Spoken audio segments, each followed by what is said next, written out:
అద్భుతమైన తిథి రోజు. వాస్తవంగా మనం ఈరోజు పండగ చేయవలసిందే,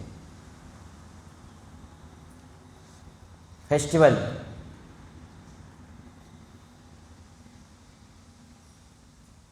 రామచంద్రమూర్తి రావణాసురుణ్ణి సంహరించిన రోజు.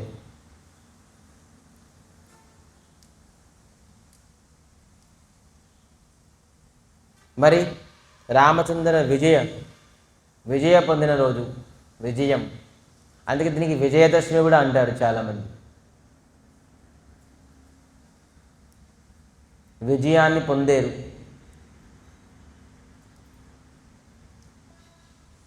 రేపు ఏకాదశి మహిమ చెప్పకముందు ఈరోజు తలొక మహిమ కూడా కొద్దిగా తెలుసుకుందాం.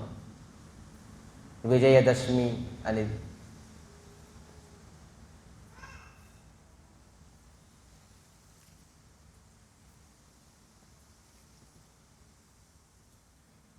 మనం రావణాసుడు అనే రాక్షసుడు క్రూరమైన స్వభావము, తనలో ఒక రాక్షసైన గుణము. చాలామంది ఈరోజు రావణాసుడిని ఒక బొమ్మ పెట్టి దానికి కాల్చుతారు కూడా. ఏమంటారు? రావణాసుడి దహనమా? చాలామంది చాలా విరాటంగా రావణాసుడిని దశానన 10 ముఖాలు పెట్టి కాల్చుతారు. వాస్తవంగా రావణాసుడి తలకు బొమ్మని పెట్టి మనం కాల్చడం కాదు, మనలో ఉన్న రావణాసుడిని, మనలో ఉన్న రావణాసుడి తాలూకా గుణాన్ని మనం దహనం చేయాలి. రావణాసుడు తన విచారంలో చాలా గొప్పవాడు.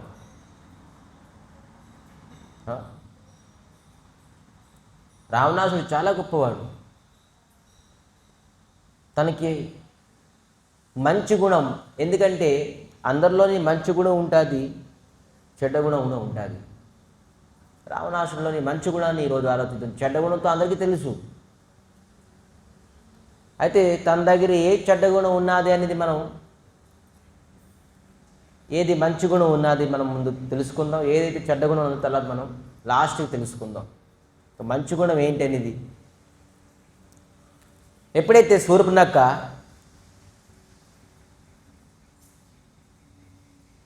వనానికి వెళ్ళారో,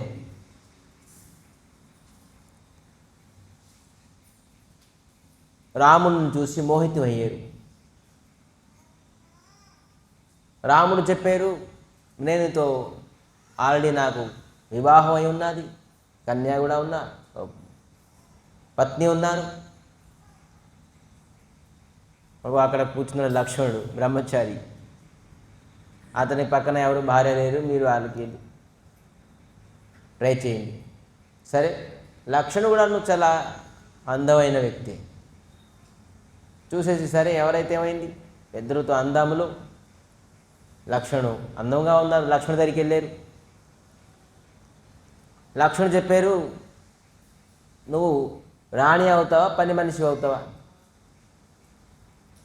నేను పని మనిషి ఎందుకు అవుతాను, నేను రాణి అవుతాను. ఎవరు పని మనిషి అవడానికి ఇష్టపడతారు? రాణి అవుతాను. రాణి అవుతే అక్కడ రామచంద్ర ఉన్నారు, అతను రాజు, అతని దగ్గర పని చేసేవాడిని నేను. నువ్వు నన్ను వివాహం చేసుకుంటే పని మనిషిగా ఉంటావు, అతను వివాహం చేసుకుంటే రాణి అవుతావు. డిసైడ్ చేసుకో ఎవరిని చేసుకుంటావు అని చెప్పడంతో, నాకు పని మనిషి పోస్ట్ వద్దు, నాకు రాణి పోస్ట్ కావాలి. మళ్ళీ వెళ్ళి రామచంద్ర దగ్గరికి వెళ్ళేది, నేను మిమ్మల్ని వివాహం చేసుకుంటాను. మళ్ళీ రామచంద్రమూర్తి అలాగే అంటారు. అతను మీకు తెలియదు, అతను బోల్డ్ ఆస్తి ఉన్నది. ఈ విధానం చేసి మళ్ళీ రాముడు లక్ష్మణ్ దగ్గర పంపిస్తారు, లక్ష్మణ్ మళ్ళీ రాముడి దగ్గర పంపిస్తారు. ఈ శూర్పణఖ ఏమనుకున్నదంటే, అచ్చా ఇతను రాముడు లక్ష్మణ్ పంపిస్తున్నారు, లక్ష్మణ్ దగ్గరికి రాముడు పంపిస్తున్నారు. అన్నిటికీ మూల కారణం ఏంటంటే ఈ సీతని మనం చంపేస్తే ఎవరు ఖచ్చితంగా ఇద్దరు మనకి యాక్సెప్ట్ చేస్తారు. సీత ఉండడం వల్ల వీళ్ళిద్దరూ సంకోచిస్తున్నారు. అందుకే సీతని మనం సంహరించేస్తే, చంపేస్తే ఇంకా గొడవ లేదు అని చెప్పేసి ఇదే దురాలోచన. సీతాదేవిని ఎప్పుడైతే సంహరిద్దామో లేకపోతే బాధ పెడదామా అని ఆలోచన వచ్చిందో అప్పుడు లక్ష్మణ్ ఏం చేశారు,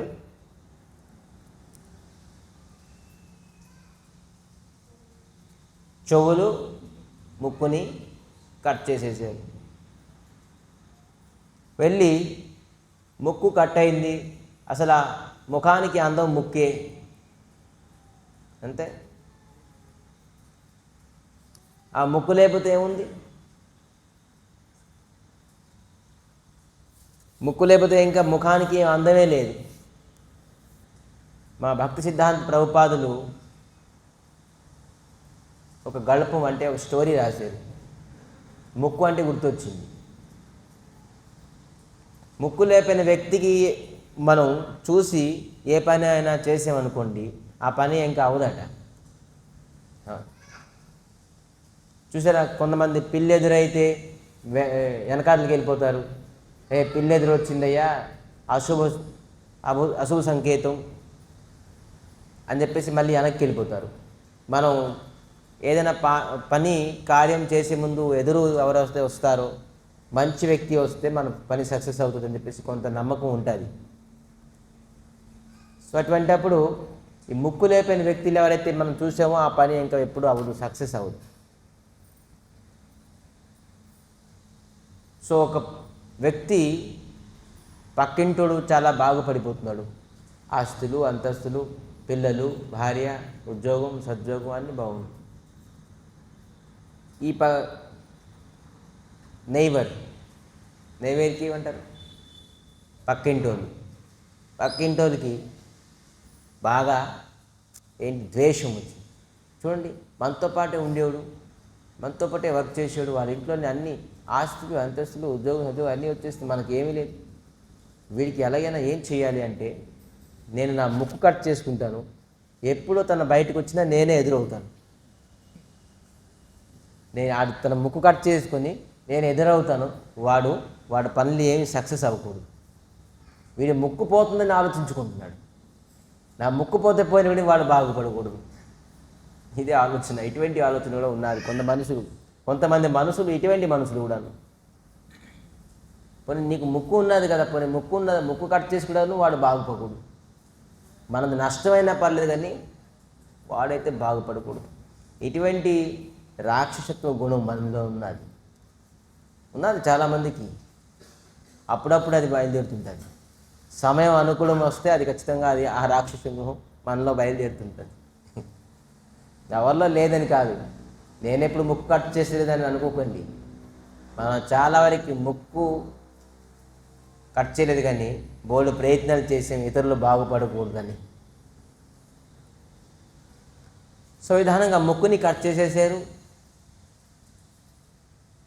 తిన్నగా వెళ్ళి ఖరదూషణం, వాళ్ళ తాలూకా రావణాసుడి తాలూకా తమ్ముడు ఖరదూషణ ఇద్దరిని వెళ్ళి కంప్లైంట్ చేశారు. అన్నయ్య చూడు, నేను నీ గురించి ఒక మంచి అందమైన స్త్రీని చూశాను, మీకు స్త్రీ అంటే చాలా ఇష్టం, నీ గురించి ఒక మంచి స్త్రీని చూసి నేను ఆ స్త్రీని పట్టుకొని వస్తుంటే ఎవరో ఇద్దరు అందములు నా ముక్కు కోసేసారు. చూడండి, ఇది మిథ్య. ముక్కు కోసేసారు స్వభావంగా చెప్పొచ్చుగా, ఇలా అన్నయ్య చేశారని. కానీ చూడు, అన్నయ్య దగ్గర అన్నదమ్ములు కూడాను, అక్కచెల్లి దగ్గర కూడాను అబద్ధం. ఇదే రాక్షసత్వం. సూటిగా వెళ్ళి నాకు ఇలా చేయమని చెప్తే అవును, కానీ లేదు, మీ గురించి ఒక మంచి స్త్రీని నేను చూశాను, పట్టుకొచ్చినప్పుడు నాకు ఇలాగ ముక్కు కోసేసు. వాళ్ళన్నీ ఇంకా కోపమయ్యారు. ఖరదూషణ 14,000 సైనికులతోనే వెళ్ళారు, ఒకరు కాదు, ఇద్దరు కాదు. ఖరదూషణ 14 మంది సైనికులతోని రావణాసుడిని రాముడి దగ్గరికి వెళ్ళారు. లక్ష్మణుడు ఈ ఖరదూషణుని 14 మంది సైనికుల్ని యుద్ధం చేసేసి సమాప్తం చేసేసారు.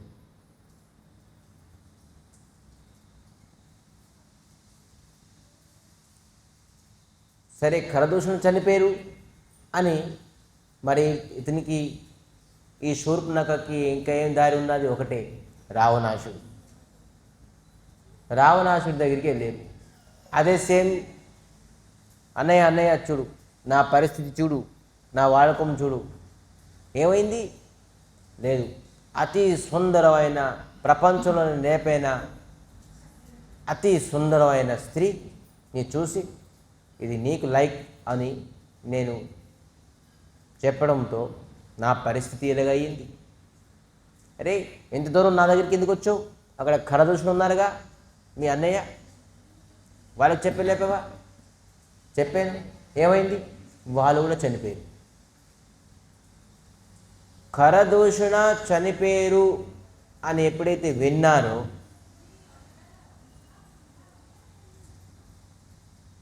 లంకేష్ రావణాసుడు అప్పుడు మనస్సుని నిగ్రహం చేసేసాడు. ఖరదూషణుడు చనిపోయారా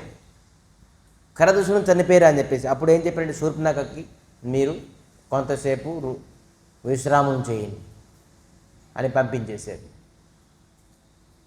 పంపించి రావణాసుడు ఒక రూములోనికి వెళ్ళి ఆలోచించాడు.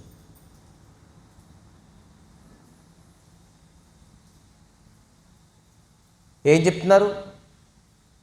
ఖరదూషణ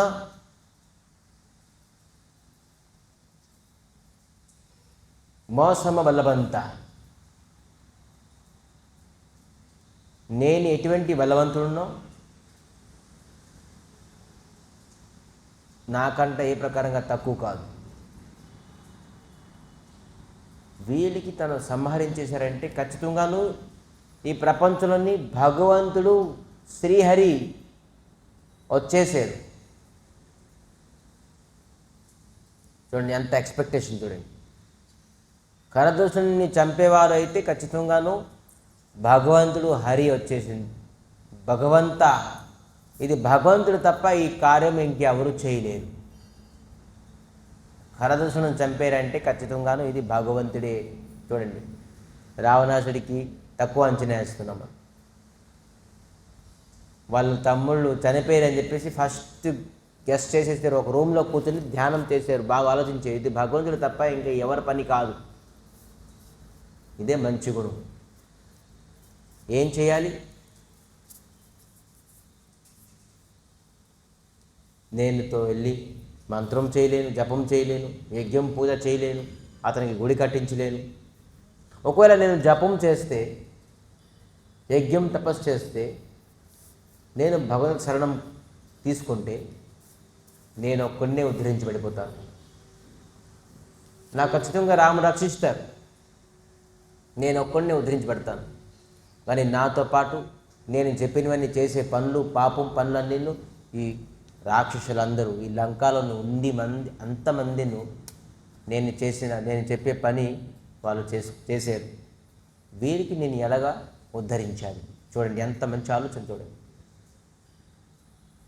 రావణాసుడు రాక్షసుడు అంటారు. ఎంత అద్భుతమైన ఆలోచన. నన్ను క్షమించేయండి అని చెప్పేసి చెప్పొచ్చు.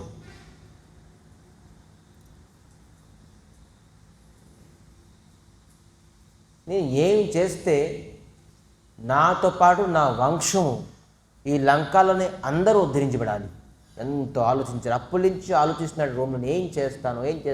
నేను పిలిపించి కాలు పడేసి అందరికీ నేను శరణం కోరుకో అంటే ఎవరు కోరుకోలేరు. ఎందుకంటే వీళ్ళు తను రాక్షస శుభాన్ని మారలేరు. వీళ్ళు మాంసం విడిచిపెట్టి తులసి వేసుకో, తిలకం పెట్టుకో, శిఖా పెట్టుకో, ధోతి వేసుకో అంటే ఎవరు వింటారు? హరికథ ఎవరు వినడానికి ఎవరికి ఇష్టం లేదు లంకాలో. వీళ్ళు చెప్తే కూడా వినరు. ఎంత ఆలోచన. నేను ఏ విధానంగా ఇప్పుడు భగవంతుడు వచ్చారు, భగవంతుడి చేతులని వీళ్ళందరికీ చంపాలి, వీళ్ళందరికీ నేను ఉద్ధరించాలి. దీనికంటే మంచి సమయం, అనుకూలమైన సమయం లేదు. ఆలోచించి ఆలోచించి ఆలోచించి మారువేషంతో వెళ్ళి సీతాని అపహరణం చేశాను. ఎందుకంటే నేను పిలిస్తే రారు, నేను కాలు మీద పడితే నన్ను క్షమిస్తారు. కానీ లంకాకి అతను వచ్చినట్టుగా చేయాలంటే, లంకలోని రాక్షసులందరూ అతన్ని చూసి అతనితో యుద్ధం చేసి అతని చేతుల్లో చావాలంటే నాకు ఒకటే పని, నేను ఒకటే చేయాలి. ఎందుకంటే ఎవరైనా పురుషుణ్ణి వాళ్ళతో ఒక స్త్రీని తిడితే, నిందిస్తే, లేకపోతే ఇంకేమైనా మనం బిహేవ్ చేస్తే ఖచ్చితంగా ఆ పురుషుడు కోపడతారు, కొడతారు, పనిష్మెంట్ ఇస్తారు. సో నేను ఏం చేయాలంటే భగవంతుడి తాలూకా భార్యని, స్త్రీని మెల్లికి తీసుకొస్తాను. ఖచ్చితంగా రాముడు ఇక్కడికి రావాల్సిందే, వస్తారు. ఎంత ప్లానింగ్! రావణాసుడు వెళ్ళి సీతాని అపహరణ చేసేది చూడండి. అతను తలుచుకుంటే సీతాదేవిని టచ్ చేయలేరా? స్పర్శించలేదు. ఎప్పుడు స్పర్శించలేదు. తన మట్టిని భూమితో పాటు తీసుకుని వచ్చాడు తప్ప స్పర్శించలేదు. చూడండి రావణాసుడి తనకు ఎంత మంచి గుణం, ఎంత అద్భుతమైన గుణం. మనం అనుకున్న రావణాసుడు రాక్షసుడు అని, మనం ఆ రావణాసుడి కన్నాను ఇంకా ఘోరం, అతి ఘోరం. ఇప్పుడు ఉన్ని కలియుగంలోని జీవులు, వాళ్ళ తలకు ఆలోచనలు, వాళ్ళ తలకు బుద్ధి ఎంత దిగజారిపోయింది అంటే రావణాసుడి కంటే ఇంకా మంచిది. రావణాసుడిలో కొన్ని గుణాలు, కొన్ని మంచి గుణాలు ఉన్నాయి. సో విధానంగాను ఆలోచించి సీతాని అపహరణం చేసి తీసుకొచ్చారు.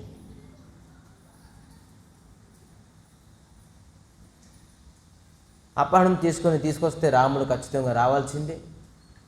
నేను వీళ్ళందరికీ ప్రచారం చేయలేను అని రాముడు కాలు మీద పడమని చెప్పేసి చెప్పలేను. అందుకని నేను ఈ విధానంగా చేస్తే ఖచ్చితంగా రాముడు వస్తారు.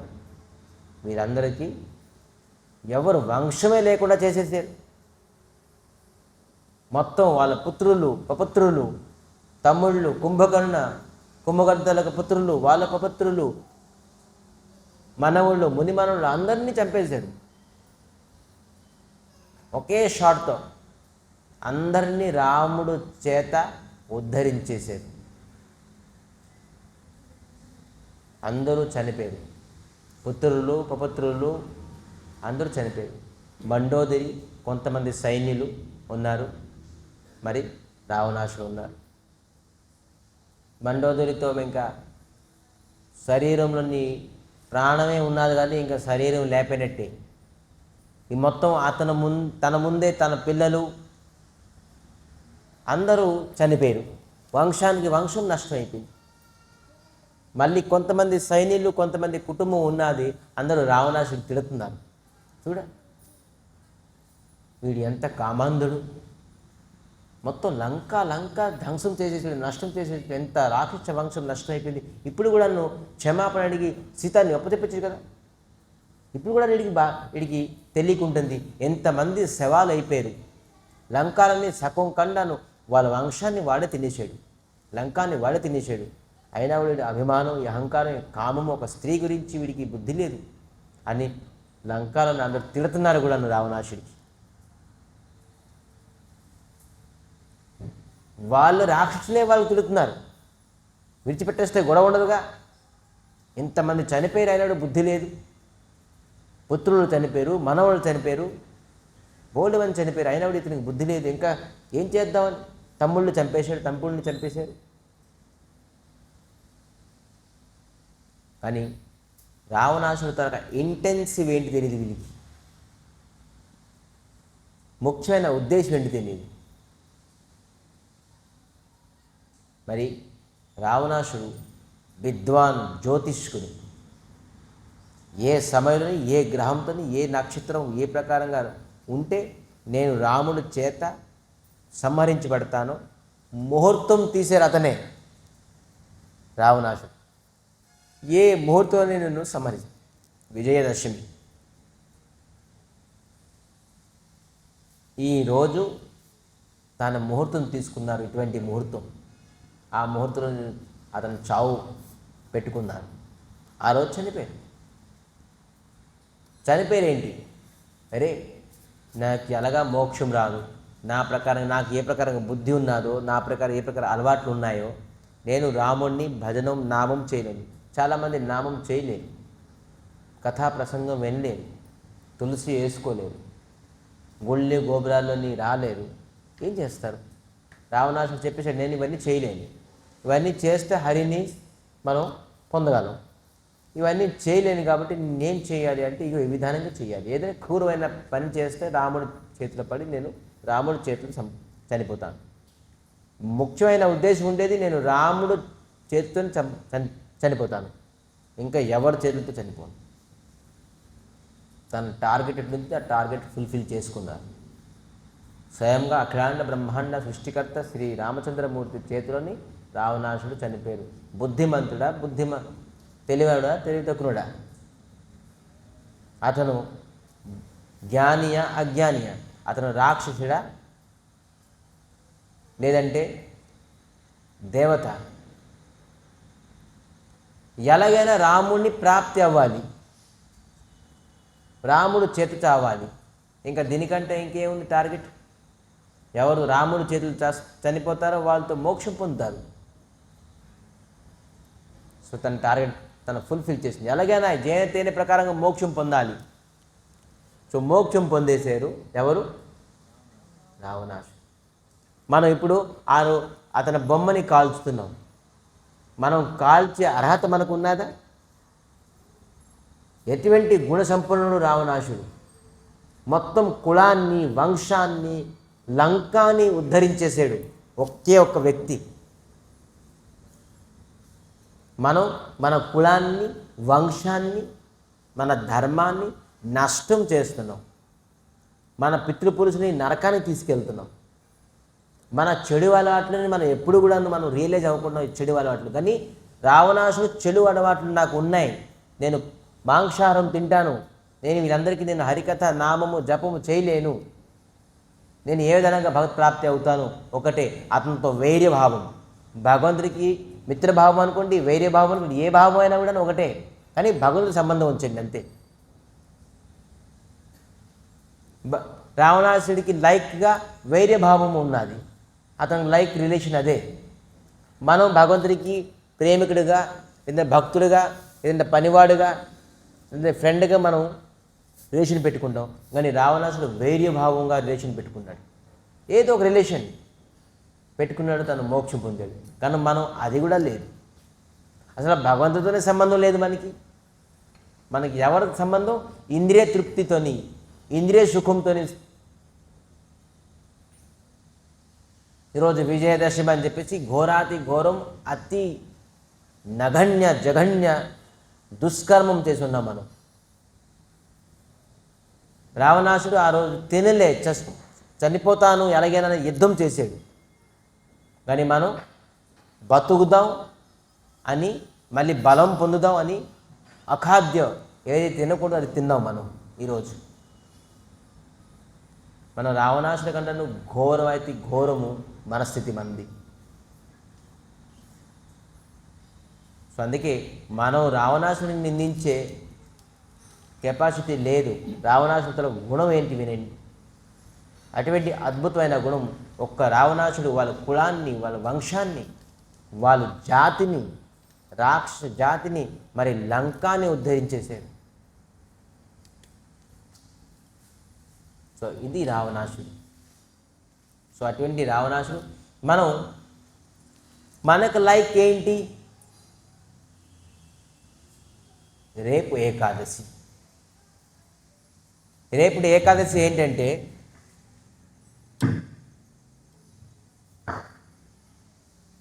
పాశాంకుశ ఏకాదశి. రేపు ఏకాదశి పేరు పాశాంకుశ ఏకాదశి. ఎవరైతే 15 రోజులకి వచ్చిన వ్రతం ఏకాదశి వ్రతం చేయరో వాళ్ళ జీవితంలోని చేసిన పుణ్యం అంతాను నష్టమైపోయినట్టే. వాళ్ళ పూజ పునస్కారాలు, తీర్థయాత్రలు, దాన ధర్మాలు మొత్తం ఎవరైతే ఏకాదశి వ్రతం చేయరో వాళ్ళది మొత్తం పుణ్యం, జీవితంలో చేసిన మొత్తం పుణ్యం అంతా నష్టం అయిపోయింది. మనం ఇంట్లోని చాలా వ్రతాలు, పూజలు, హోమము ఎవరు ధర్మములు చేయకుంటారని కాదు, ఎంతో కొంత గొప్ప వాళ్ళు పూజ, దీపము, ఆరాధన చేస్తున్నారు. కానీ వాళ్ళకి ఎందుకు ఫలితం రాకుంటుందంటే ఎవరైతే ఏకాదశి వ్రతం చేయరో వాళ్ళకి వాళ్ళ పూజ పునస్కారాలు, వాళ్ళ తరొక దాన ధర్మాలు, పూజ పునస్కారాలు ఏది పనికిరాదు, నష్టమైపోతుంది. ఎందుకంటే 15 రోజులని ఒకసారి వచ్చిన ఏకాదశి వ్రతాన్ని ఎవరైతే పాటించారో వాళ్ళ ధర్మం అంతా నష్టమైపోతుంది. మరి వాళ్ళు జగత్తులోని అతి జఘన్యమైన పాపాను అంతను వాళ్ళు నెత్తి మీద ఉంటుంది. ఏకాదశి వ్రతం, ఏకాదశి రోజు నవధాన్యాల్ని ఎవరైతే తింటారో వాళ్ళు ఖచ్చితంగాను నరకంకి వెళ్తారు. వాళ్ళకి ఎప్పుడు ఓపెన్ నరక ద్వారం. ఏకాదశి వ్రతం చేయిపోయిన వ్యక్తి వాళ్ళు ఏ సాధన చేయనియండి, ఏ పూజ చేయండి, ఏది పునస్కారాలు చేయండి, వాళ్ళు ఖచ్చితంగా నరకానికి వెళ్తారు.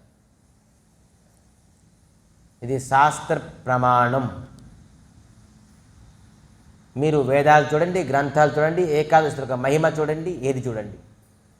ఎవరైతే ఇష్టపూర్వకంగా బీచ్కి, పార్కులకి, సినిమా హాల్కి వెళ్తారో ఇష్టపడతారుగా, అలాగే నరకానికి వెళ్ళే వ్యక్తి టికెట్ ఏంటంటే ఏకాదశి చేయకపోవడం.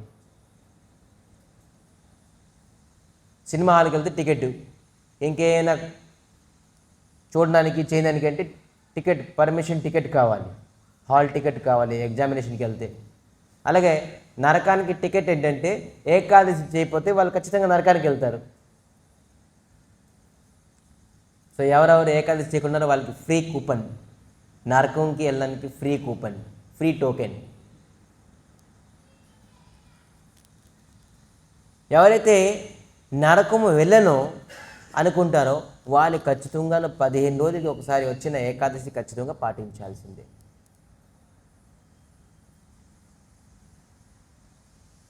ఇది ఎప్పుడు విడిచిపెట్టేది వ్రతం కాదు. ఇది పాపాంకుశ ఏకాదశి. పాశాంకుశ ఏకాదశి అంటే పాపం లాంటి ఏనుగు లాంటి పాపమైన రూపంకి అంకుశమైన పుణ్యము. అంకుశం అంటే ఏంటి తెలుసా? ఏనుగుకి కంట్రోల్ చేస్తుంది. ఎంత పెద్ద ఏనుగైనా కూడా చిన్న అంకుశము తను చెవు కింద పొడుస్తే ఆ ఏనుగు కంట్రోల్ అయిపోతుంది. ఎంత ఉత్పాతం చేసినా కూడాను, ఎంత పాపం చేసినా కూడాను ఏకాదశి అని వ్రతం, మనం ఎన్ని జన్మలను పాపం చేసినా కూడాను, తెలిసి చేసినా తెలియక చేసినా ఏకాదశి అనే ఒక వ్రతము మనం పాపాలనంతా నష్టం చేసేస్తుంది. సో అందుకే మనం రేపుడి ఏకాదశి పాపాంకుశ ఏకాదశి. ఈ ఏకాదశి వ్రతం చేయడం వల్ల ఈ ఏకాదశి పద్మనాభ్ భగవాన్ అంటే శ్రీ విష్ణుమూర్తి, శ్రీహరి, శ్రీమన్నారాయణకి పూజించాలి. మరి వాళ్ళ అశ్వమేధ యజ్ఞము,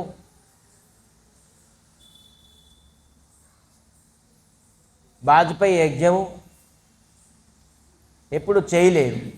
కేవలం పద్మనాభ్ శ్రీకృష్ణ పరమాత్మ, శ్రీ విష్ణుమూర్తి, శ్రీమన్నారాయణకి కేవలం నమస్కారం చేస్తే రేపుటి ఏకాదశి రోజు వాళ్ళు అశ్వమేధ యజ్ఞము మరియు వాజపేయి యజ్ఞం తాలూకు ఫలితం వస్తుంది. కేవలం నమస్కారం చేస్తే. యాగం అవసరం లేదు. ఆ యాగం చేయాలంటే ఎంతో కష్టం. కేవలం రేపుటి రోజు భగవంతుడికి నమస్కరిస్తే మనకి ఎంత లాభము. మరి రేపటి రోజు మనం ఉపవాసం చేస్తే, భగవంతుడి తాలూకా నామాన్ని స్మరించేవంటే జీవితంలోని చేసిన పాపమంతా పటాపంచులు అయిపోతాయట. రేపటి రోజు ఏకాదశి రోజు మనం భగవంతుడి తాలూకా నామాన్ని స్మరిస్తే, నమస్కరిస్తే ఎటువంటి లాభము.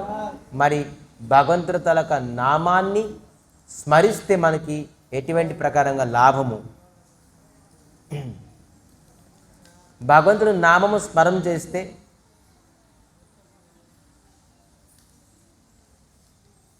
ఎంతైతే లాభము, అశ్వమేధ యజ్ఞము, వాజపేయి యజ్ఞం 16 ఎత్తులని ఒక ఎత్తు కూడా కాదట. అంటే 16 ఎత్తు లాభము. ఈ వాజపేయి యజ్ఞం, అశ్వమేధ యజ్ఞం ఒక ఎత్తే. అంటే మనం ఎంత పుణ్యము, ఎంత ఫలితాన్ని ఏకాదశి వ్రతంలో మనం పొందుతాం.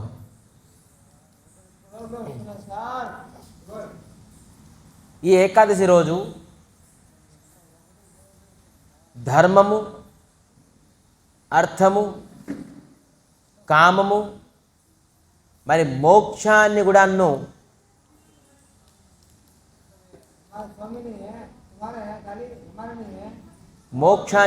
మనం పొందగలం.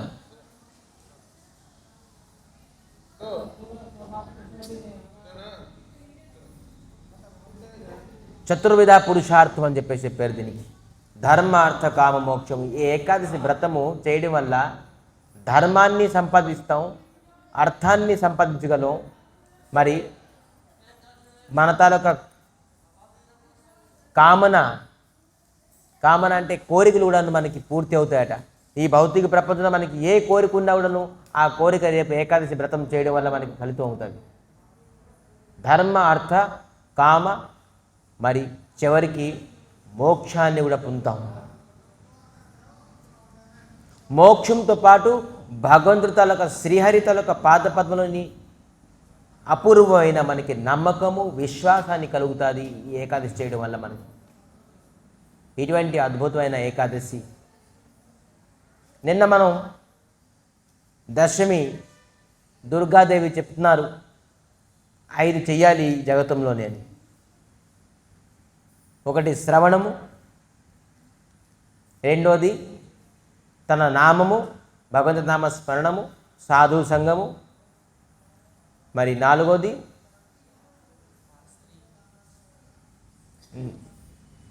ఏది చెయ్యాలి, అది చేయకూడదు, ఇవి చెయ్యాలి.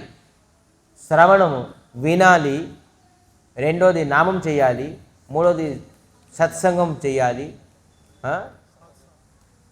అది శ్రవణం. 4వది, 5వది ఏకాదశి.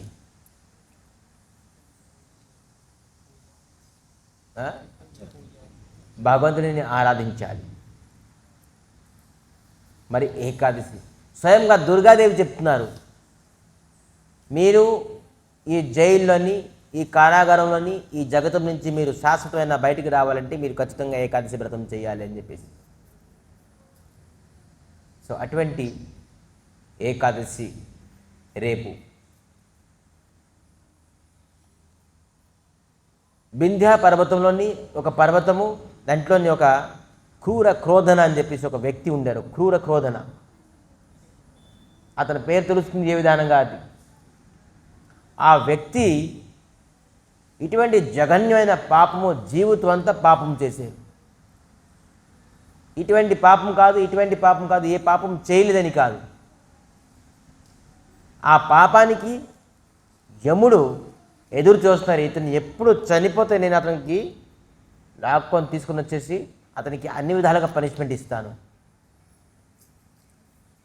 యముడు ఎదురు చూస్తున్నారు. వీడు చనిపోయిన తర్వాత నేను ఖచ్చితంగా వీడికి ఒక్కొక్క పాపానికి పనిష్మెంట్ ఇస్తాను. ఏ పాపం అతను విడిచిపెట్టలేదు, అటువంటి పాపాత్ముడు. కానీ శరీరము చనిపోయిన సమయం వచ్చింది. కానీ అతనికి భాగ్యం ఏంటంటే ఒక సత్సంగం అంగిరా ఋషిని కలిసేసారు. అంగిరా ఋషి, ఈ అంగిరా ఋషితో కలవడంతో ఋషులు మహాత్ముల తల దర్శనం చేయడం వల్ల మన మనసు కొంత పరివర్తన అయిపోతుంది. ఈ అంగిరా ఋషితో కలవడంతో ఆ క్రూర క్రోధన వ్యక్తి ఈ అంగిరా ఋషి శరణం కోరుకున్నారు. స్వామి, నేను జీవితం అంతా పాపం చేశాను, నాకు తెలిసిపోయింది, నేను చావుకి దగ్గరగా వచ్చేసాను, నాకు ఖచ్చితంగా నరకం వెళ్ళవలసి వస్తుంది. కానీ స్వామి, ఇప్పుడు ఏమైనా ఉపాయం ఉన్నదా? మీరు ఏమైనా ఉపాయం చెప్తే నేను అది ఖచ్చితంగా చేస్తాను అని పాపం ప్రార్థేయపడ్డారట. చూడండి, ఇదే ఆ వ్యక్తి తలకు గొప్పతనం. మన సాధువులు మహాత్ములు ఎంత చెప్పినా కూడా మనం వెనుకుంటున్నాం.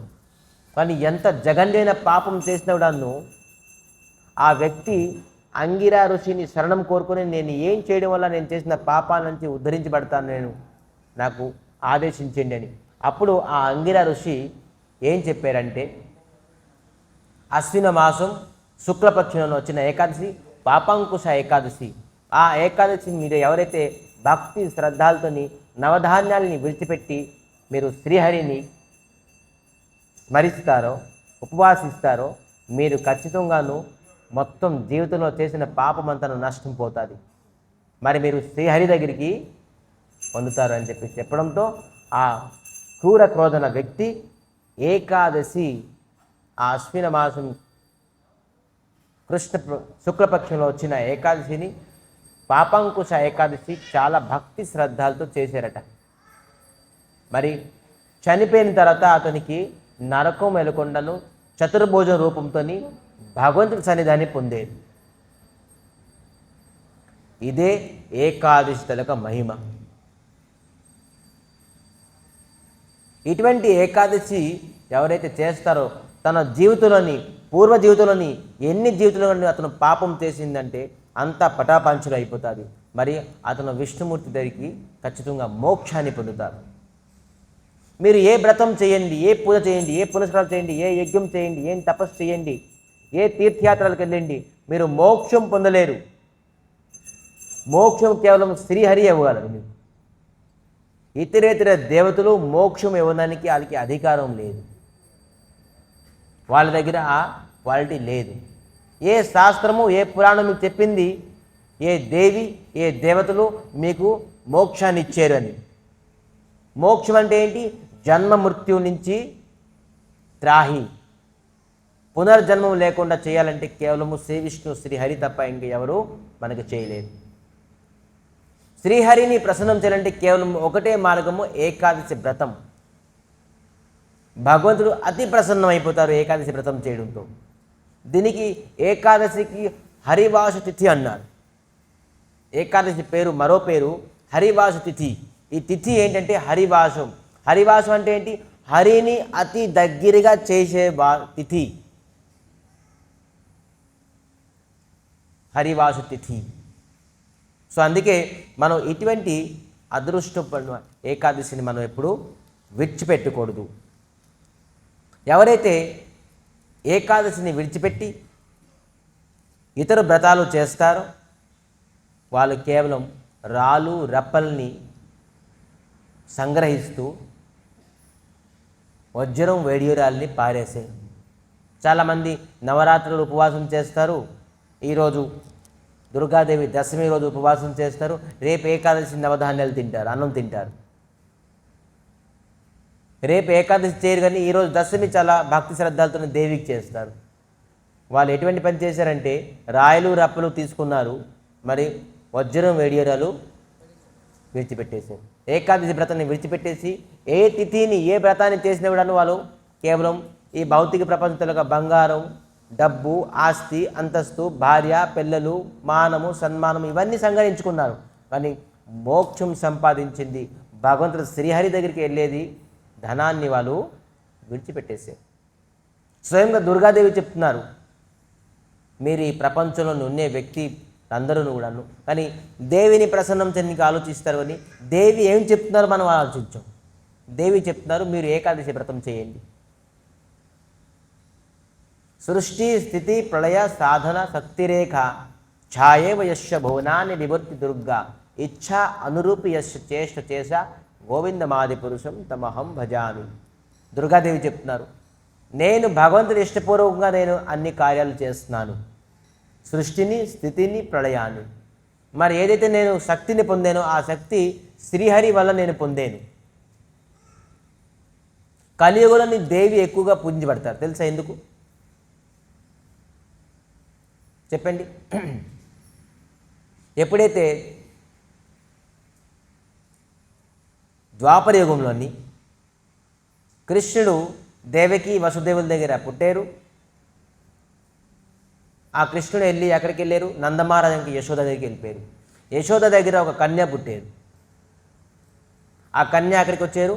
యశోద మరి దేవకి మరి వసుదేవుల దగ్గరికి వచ్చారు. కంసుడు ఆ కన్యాన్ని పట్టుకొని ఎప్పుడైతే రాయిపైన కొట్టడానికి సంహరిద్దాం చంపుదాం అనుకున్నారో ఆ కన్య అష్టభుజధారి శ్రీ దుర్గాదేవి అయిపోయారు. చెప్పారు, హే మూర్ఖ కంస, నీకు చంపేవారు ఆల్రెడీ జన్మించేసేది అని చెప్పి ఆ దేవి వెళ్ళి భగవంతుడిని శరణం కోరుకున్నారు. స్వామి, నేను చేసే నా పని అయిపోయింది, మీరు చెప్పే అది భగవంతుడు ఆజ్ఞ ఇచ్చాడు, నువ్వు కంసుడికి ప్రకారం ఇన్ఫర్మేషన్ ఇయ్యి, నీకు చంపే వ్యక్తి జన్మించారని చెప్పేసి ఇన్ఫర్మేషన్ ఇవ్వడంతో అష్టభుజ దుర్గాని ఆ దుర్గాదేవికి ఒక వరం ఇచ్చారు భగవంతుడు విష్ణుమూర్తి శ్రీహరి. ఎందుకంటే సహోదరిగా పుట్టారుగా, చెల్లెలుగా పుట్టారు, కృష్ణుడి తాలూకా చెల్లెలుగా పుట్టారు. కొంత క్షణమైనా మీరు సహోదరిగా పుట్టారు కాబట్టి కలియుగంలోని మీరు బిమళ, మరి కాళీ, దుర్గా అనేక పేరుతో మీరు పూజించబడతారు. ప్రతి ఊరిలోని ప్రతి గ్రామంలోని మీరు వెలిసించి మీరు పూజించబడతారు. మీకు అందరూ ఉపవాసం వ్రతం అని చేస్తారు అని చెప్పడంతో వరం ఇచ్చారు భగవంతుడు దుర్గాదేవిని. అందుకే కలియుగంలోని ప్రతి గ్రామంలోని పూజించబడుతున్నారు దుర్గాదేవి. ఎవరు కృప వల్ల, ఎవరు ఆశీర్వాదం వల్ల? శ్రీహరి తాలూకా ఆశీర్వాదం వల్ల. మరి అటువంటి దుర్గా ఏం చెప్తున్నారంటే, మీరు రేపు ఏకాదశి వ్రతం చేయండి, ఎందుకంటే శ్రీహరిని ప్రసన్నం చేయండి. నేను శ్రీహరిని ప్రసన్నం చేయడం వల్ల నేను ఈ కలియుగంలోని ప్రతి గ్రామంలోని ప్రతి చోట్లోని నేను పూజించబడుతున్నాను. మరి మీరు కూడాను ఏకాదశి వ్రతం చేసేసి ఇటువంటి దివ్యమైన శ్రీహరి తాలూకా పాదపద్మాలని పొందగలరు అని చెప్పేసి చెప్తున్నారు. సో మనం ఇతరేతర వ్రతాల కన్నాను ఏకాదశి వ్రతం అనేది జగత్తులోని అతి పుణ్యమైనది, అతి ధర్మమైనది, ఇది సనాతనమైనది వ్రతం. ఈ వ్రతం చేసేవారు వాడు అతి సాత్వికంగా మరి చేసిన పాపాలన్నీ కూడాను నశించిపోతాయి. ఏకాదశి చేయడం చాలా సహజం. కేవలం నవధాన్యాలని విడిచిపెట్టాలి. పళ్ళు, పాలు, పెరుగు, మరి ఫ్రూట్ జ్యూస్ అన్నీ తీసుకోవచ్చు. కేవలం నవధాన్యాలు అంటే అన్నము, పప్పు, ఇటువంటి కాయగూరలు ఇటువంటివి విడిచిపెట్టాలి. ఇంకా అన్ని డ్రై ఫ్రూట్స్, పళ్ళు రసం, మజ్జిగ, పాలు, పెరుగు అన్నీ తీసుకోవచ్చు. కానీ నవధాన్యాన్ని ఎవరైతే తింటారో, ఎందుకు నవధాన్యాన్ని విడిచిపెట్టాలి అని చెప్పేసి కారణం ఏంటి? ఎందుకంటే ఆ రోజు నవధాన్యాల రోజు జగత్తులోనూ ఉన్ని పాపమంతాను నవధాన్యాలని వాసిస్తుంది. ఒక్కొక్క తిథి రోజు ఒక్కొక్క వస్తువు పైన పాపము నివాసిస్తుంది. రేపు ఏకాదశి రోజు జగత్తులోని ఒక చేవని చంపితే ఎంత పాపమో, బ్రహ్మహత్య, బ్రహ్మాన్ని హత్య అంటే A to Z అనమాట.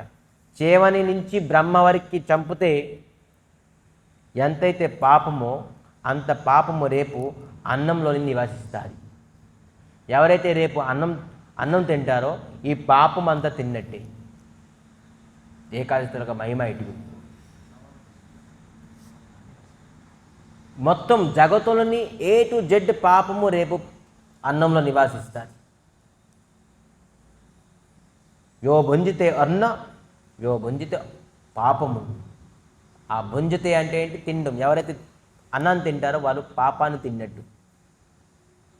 బుద్ధివంతుడి వ్యక్తి ఎప్పుడు పాపాన్ని తిండు. మనం ఇంద్రియాలు, మనసు, బుద్ధితోని పాపాన్ని కంట్రోల్ చేయలేం. అట్లీస్ట్ మనం ఆహారం నుంచి కంట్రోల్ చేయాలి.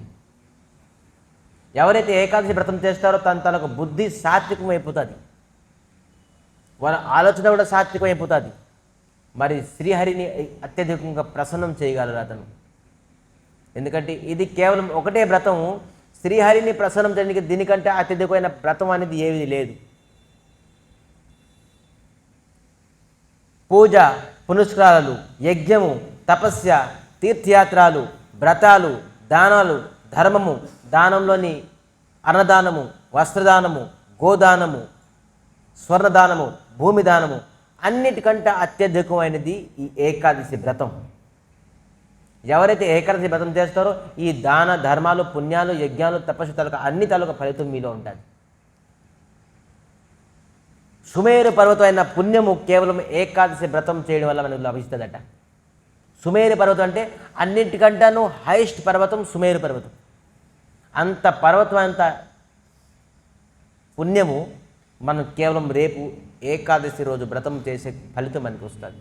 జీవితం అంతా మనం పుణ్యం, దాన ధర్మం చేసినప్పుడు అంత పుణ్యం మనం సంపాదించడం. రేపు ఒక్కరోజు ఏకాదశి వ్రతం ఎవరు చేస్తే అంత పుణ్యం మనకి లభిస్తుంది. ఇటువంటి దివ్యమైన ఏకాదశి. ఏకాదశి గురించి వర్ణించాలంటే దానికి సమాప్తి లేదు. ఎవరైతే ఏకాదశి వ్రతం చేయరో సుమేరు కంటానే ఇంకా ఎక్కువగా పాపాన్ని అతను సంపాదించగలడు. చేయకపోతే, చేస్తే ఎంత పుణ్యమో, చేయకపోతే అంత పాపం కూడాను. సో రెండు ఉన్నాయి. సో అందుకే తెలివైన వ్యక్తులు, బుద్ధిమంతులు రేపు ఖచ్చితంగాను ఏకాదశి వ్రతం చేయాలి. కానీ రావణాసుడు ఏం చేశాడు? ఈరోజు భగవంతుడు రావణుతోని చనిపోదాము అని ముహూర్తం పెట్టుకున్నాడు. ఈరోజు విజయదశమి. రావణాసుడికి కూడా ఆ ఆలోచన ఉన్నది, నేను రాముడు చేతతో చనిపోతాను, మోక్షం పొందుతాను. రావణాసుడు రాక్షసుడు అయిన కూడా వాడికి ఒక బుద్ధి ఉన్నది, నేను రాముడికి పొందుతాను అని. చనిపోయాడు, కానీ ఎవరికి పొందాడు? రాముడిని పొందాడు. కానీ మనం రావణాసుడి కంటే హీనము. మనం రాముడిని పొందుదామని కూడా బుద్ధి మనకి బుద్ధి లేదు. ఈరోజు మేకల్ని, కోడెల్ని, కుక్కల్ని చంపి అమ్మవారి పేరు మీద ఈరోజు తింటాం, రేపు ఫ్రిడ్జ్లో పెట్టి తింటాం, ఎల్లుండి ఫ్రిడ్జ్లో పెట్టి తింటాం. 3 రోజులు పండగ వానికి. ఈ ప్రకారంగా పండగ. ఎంత నరకానికి వెళ్తాడు వాడు చెప్పండి. మాంసము, అన్నమే తినకూడదు రేపు, మరి రేపు మాంసాహారం తింటాడు. వాడికి ఏ ప్రకారంగా నరకం తీసుకెళ్తారో చూడండి ఆ యముడు. సో ఇది ఎవరికి తెలియదు. వాళ్ళు అనుకున్నారు ఏంటంటే, నేను అమ్మవారిని ప్రసన్నం చేసేసాను, అమ్మవారి దగ్గర బలి ఇచ్చేసాను. అమ్మవారు ఎప్పుడైనా అడుగుతారా బలిమ్మని? అమ్మవారు అని చెప్పేసి ఒక శబ్దం ఎత్తే మనం. అమ్మవారు అంటే అమ్మ, వారు అంటే మనం పలాని వారు అని అలంకరిస్తున్నాం. ఏంటంటే సన్మానమైన అలంకారం. అది జగతం తాలూకా అమ్మ కాబట్టి అమ్మవారు అన్నాం. మన అమ్మ అంటే అమ్మ అని చెప్పేసి పిలుస్తాం, కానీ జగతం తాలూకా అమ్మ కాబట్టి తనకి అమ్మవారు అన్నాం. మీకు ఎలాగా అమ్మ, నాకు ఎలాగా అమ్మ? కోడిలకి, కుక్కలకి, మనం ఏదైతే మేకలకి కట్ చేస్తున్నాం వాళ్ళకి కూడాను అమ్మాయి. వాళ్ళని తీసుకెళ్ళి అమ్మ దగ్గర, వాళ్ళ పిల్లల్ని తీసుకెళ్ళి వాళ్ళ అమ్మ దగ్గర మనం చంపుతున్నాం, సంహరిస్తున్నాం. ఆ అమ్మ మీకు ప్రసన్నం అయిపోతారా చెప్పండి? ఏ అమ్మ ప్రసన్నం అవుతారు? వాళ్ళ బిడ్డలు తీసుకెళ్ళి మీ బిడ్డల అమ్మ దగ్గర కోసేస్తే ప్రసన్నం అయిపోతారా? ఏ అమ్మ రక్తం తాగుతుంది? ఏ అమ్మ తలక వాళ్ళ బిడ్డల తలక మాంసం తింటుంది? ఇది మన సనాతన ధర్మం భ్రష్టం అయిపోయింది. మన ఆలోచన రావణాసుడి కంటను దిగజారిపోయింది. రావణాసుడి ఆలోచన రాముడిని పొందుదామని తన ముహూర్తం తీసుకున్నాడు. దశమి రోజు నేను ఈ పలాని సమయంలో నేను రాముడి చేత చనిపోతాను అని. కానీ రావణాసుడికి మనం ఏంటి రాక్షసుడు అంటున్నాం? రావణాసుడి కంటే మనం ఎక్కువగా రాక్షసులు. మనం రావణాసుడు ఆలోచించాడు మొత్తం లంకాలో ఉన్న రాక్షసులందరినీ రాముడు కాలు మీద పడేస్తాను, మోక్షాన్ని ఇస్తాను అని చెప్పేసి. కానీ మనం ఏమంటున్నాం? పార్టీలు, ఇవాళ దసరా మా ఇంటికి రండి, పార్టీ ఇచ్చేసి ఇటువంటి తిండి పెట్టేసి మనం నరకంకి వెళ్ళి ఎక్కడ తీసుకెళ్తాం వాళ్ళందరికీ? చూసారా? మనం రావణాసుడి కంటను ఎట్టి ఉత్తమమైన మనం లేదు. రావణాసుడే ఉత్తముడు, సర్వోత్తముడు. మనం రాక్షసుడు అంటున్నాం. లేదు, మనలో రాక్షసత్వాన్ని చంపండి. ఈరోజు రావణాసుడి తాలూకా విగ్రహాన్ని పెట్టేసి కాల్చుతారు. లేదు, మనలో ఉన్న రావణాసుడిని కాల్చండి, సంహరించండి. మనలో ఏదైతే దుర్గుణం ఉన్నదో దానికి సంహరించండి ఈరోజు. అప్పుడు మీరు ఖచ్చితంగా ఈరోజు విజయదశమి అని ఒక పర్వం, పండగని చేసినట్టుగా, ఫెస్టివల్ మనలో రావణాసుడు పోవాలంటే ఒకటే, భగవంతుడి తాలూకా నామము. భగవంతుడి నామాన్ని ఎవరైతే స్మరిస్తారో, హరే కృష్ణ కృష్ణ కృష్ణ హరే హరే, హరే రామ రామ రామ హరే హరే. ఇది మహా అద్భుతమైన కలియుగ పావన మంత్రము. ప్రపంచం అంతాను, కేవలం ఈ ఆంధ్ర కాదు, ఒరిస్సా కాదు, బెంగాల్ కాదు, మన భారతదేశం కాదు, దేశ విదేశాలు కూడాను ఇటువంటి మహామంత్రం చేసి వాళ్ళ తాలూకా సాత్విక గుణాన్ని పెంచుకుంటున్నారు. ప్రపంచం వ్యాప్తంగా ఈ మహామంత్రాన్ని స్మరించి వాళ్ళు భగవంతుడికి అతి దగ్గర అవుతున్నారు, శాస్త్రం తెలుసుకుంటున్నారు, ధర్మాన్ని తెలుసుకుంటున్నారు. ఈ మంత్రం చేయడం వల్ల ఖచ్చితంగా వాళ్ళ ధర్మం ఏంటి తెలుసుకుంటారు. వాళ్ళు ఏ జ్ఞానం సంపాదించిన అవసరం లేదు, ఈ నామమే వాళ్ళకి చూపించేస్తుంది. ఏది ధర్మము, ఏది అధర్మము, ఏది పాపము, ఏది పుణ్యము, ఎలాగ భగవత్ ప్రాప్తి అవుతాము. వాళ్ళ ఉద్దేశం, జీవితం తాలూకా లక్ష్యము, గమ్యము, వాళ్ళ బుద్ధి, వాళ్ళ జ్ఞానము అంతా కూడాను ఈ హరినామము నడిపించేస్తారు. ఎవరు నియమబద్ధంగా ప్రతి నిత్యము ఈ హరినామం చేస్తారో ఖచ్చితంగా జీవితం ఖచ్చితంగా ఒక ఊర్ధ్వలోకానికి వెళ్తాడు. తను చనిపోతే ఖచ్చితంగా స్వర్గం కాదు, భగవంతుడు వైకుంఠ లోకానికి వెళ్తారు. మరి ఈ జన్మలోని వాళ్ళు సుఖాన్ని పొందుతారు ఎవరైతే ఈ హరినామ స్మరణం చేస్తారు. ఎందుకంటే ప్రతి దేవతలు కూడాను, 3 కోట్ల దేవతలు కూడాను ఏకాదశి వ్రతం చేస్తున్నారు. తెలుసా? ఇది అద్భుతం అనిపిస్తుంది. దేవతలు 3 కోట్ల ఏకాదశి అని ఒక ఏకాదశి ఉన్నది. ప్రతి దేవతలు కూడాను భగవంతుడు శ్రీహరిని ప్రసన్నం చేయడానికి ఏకాదశి వ్రతం చేస్తారు. దేవతలకి ఏమవసరం ఏకాదశి వ్రతం చేయడానికి? ఎందుకంటే ఈ ఏకాదశి చేయడం వల్ల శ్రీహరి ప్రసన్నం అవుతారని చెప్పేసి ప్రతి దేవతలు కూడాను ఈ ఏకాదశి వ్రతం చేస్తున్నారు. ఎందుకంటే శ్రీహరిని ప్రసన్నం చేయదని. సో మనం ఎందుకు చేయకూడదు? సో అందుకే రేపు అందరూ నియమబద్ధంగాను రేపుటి ఏకాదశి వ్రతాన్ని మనం భక్తి శ్రద్ధలతో చేయాలి. మరి ఎవరైతే భక్తి శ్రద్ధలతో ఏకాదశి వ్రతం చేస్తారో వాళ్ళందరికీ శ్రీకృష్ణ చైతన్య మఠం గోసేవాశ్రమం తరపున ప్రసాదం, ఏకాదశి ప్రసాదమే, నవధాన్యాలు లేకుండా ప్రసాదాన్ని ఏర్పాటు చేస్తారు. అది ఫ్రీ ఆఫ్ కాస్టే. కానీ ముందుగా ఆ రిజిస్టర్లోని చెప్తే ఆ విధానంగా అందరికీ అంతమందికి రేపు ఏకాదశి వ్రతం తాలూకా ప్రసాదాన్ని మఠం తరపున, గోసేవాశ్రమం మఠం తరపున ఏర్పాటు అవుతుంది. సో అందరూ ఏకాదశి వ్రతం చేయండి, శ్రీహరిని ప్రసన్నం చేయండి, శ్రీహరిని దగ్గర అవ్వండి. మరి మీ జీవితంలోని పాపాన్ని నష్టం చేసి ఇటువంటి సుమేరు అంత పర్వతాన్ని మీరు సంపాదించి శ్రీహరిని ఆఖరికి పొందగలరు.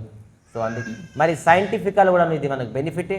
15 రోజులు ఒక రోజు మనం ఉపవాసం చేయడం వల్ల మనం హెల్దీగా ఉంటాం. మన మనసుకి, బుద్ధికి, శరీరానికి 6 గంటలు రెస్ట్ ఇస్తున్నాం. చూసారా, మన శరీరం అంత రోజంతా కష్టపడుతుంది, రాత్రి పడుకుంటుంది, రెస్ట్ ఇస్తున్నాం. కానీ తిన్న తర్వాత ఈ ఇంజిన్ ఎంతవరకు అవుతుంది? మనం తిన్నే 5 నిమిషాలే, కానీ దీనికి డైజెస్ట్ చేసి దీనికి బ్లడ్గా కన్వర్ట్ చేయడం, దీనికి మలమూత్రాన్ని కన్వర్ట్ చేయడం ఎంత పని చేస్తుంది ఈ మెషిన్కి కూడా రెస్ట్ ఇవ్వాలి. ఎవరైతే 15 రోజులకి ఒకసారి ఏకాదశి వ్రతం చేస్తారో వాడు హెల్తీగా ఉంటాడు. ఇది హెల్త్ కాన్షియస్నెస్. ఈవెందో ఆయుర్వేదిక్ ప్రకారంగానే మీరు చూడండి, సైంటిఫికల్గా కూడా చూడండి. సౌండ్ హెల్త్, మంచి హెల్త్ కావాలన్నా కూడాను ఒక వ్యక్తికి మనం హెల్త్ గురించి ఎంతో డైట్ చేస్తున్నాం, ఎంతో వాకింగ్ చేస్తున్నాం, ఎన్నో మెడిసిన్స్ వేసుకుంటున్నాం, ఎంతో ఎక్సర్సైజ్ చేస్తున్నాం, ఎంతో సమయం గడుస్తున్నాం. కేవలం 15 రోజులకి ఒకసారి ఏకాదశి వ్రతం చేయండి, మీరు ఎంత సౌండ్ హెల్త్ అవుతారు. మీకు ఎప్పుడు తుమ్ము కాదు, దగ్గు కాదు, జ్వరం కాదు, ఏది రాదు, అంత హెల్తీ అయిపోతారు. ఏకాదశి వ్రతం చేసినప్పుడు ఎప్పుడు అతనికి జగన్మైన క్రూరమైన రోగం ఎప్పుడు రాదు. సో అంటే అన్ని తలొక బెనిఫిట్ ఈ ఏకాదశి వ్రతంలోని. సో అందుకే భక్తులందరూ ఏకాదశి వ్రతం చేయండి, హెల్తీగా ఉండండి, వెల్తీగా ఉండండి, మరి భగవత్ ప్రాప్తి అవడానికి కూడాను ప్రయత్నించండి. సో అందరూ ఇప్పుడు ఒక మాల భగవంతుడి ప్రసన్నం గురించి చేయాలి.